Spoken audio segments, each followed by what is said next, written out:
UFO believers, listen up. You may well be vindicated. We are back with an out-of-this-world town square and a new book out later this week. Government officials, pilots, and scientists going on the record about their own close encounters. Michio Kaku, professor of physics at CUNY University and host of Sci-Fi Science on the Science Channel, got to read the book early, and he joins us with a review. Quite simply, Professor, do unidentified flying objects without question exist?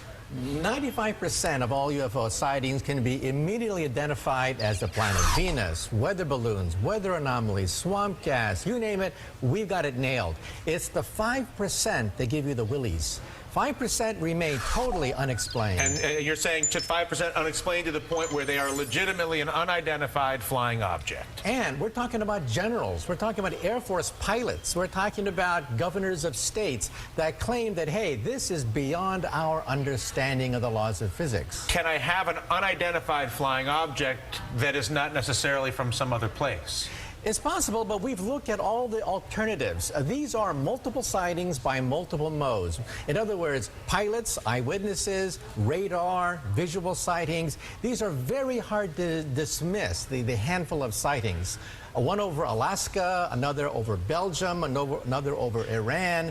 The handful of things that still cannot be explained defy known laws of physics. So then, by that definition, does this confirm the existence of life on other planets, in your opinion?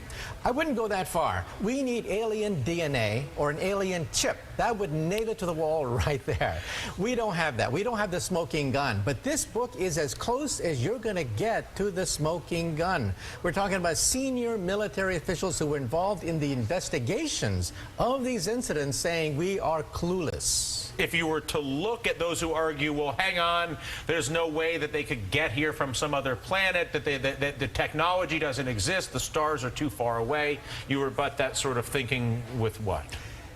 Those people assume that there may be 100 years ahead of us, in which case it's impossible for them to reach us. But if they're 1,000, 1,000,000 years ahead of us, then new laws of physics begin to open up. So we have to open our mind to the possibility that they're not just a super version of us, that they could be thousands, millions of years more advanced. Why would they not then pay us a visit in a way that is more recognizable? Go visit the White House, maybe stop out to Yellowstone.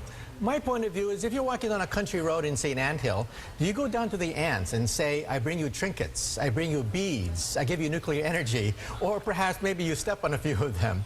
If they're that advanced, maybe they simply are not that interested in us. All right. Listen, Professor, it is an absolute pleasure. If we have any strange sightings, at least now I know who to call. Before I let you go, do you teach on this subject at the university? On UFOs I mentioned it when I teach astronomy. Also in Sci-Fi Science, we have a whole episode about what kinds of physics could open up in the next 1,000, next million years. They could let us travel a few million miles at a time. New kinds of physics on the Science Channel. Very cool. Listen, a pleasure. That does it for us. I'm Dylan Radigan. Hardball's up right now.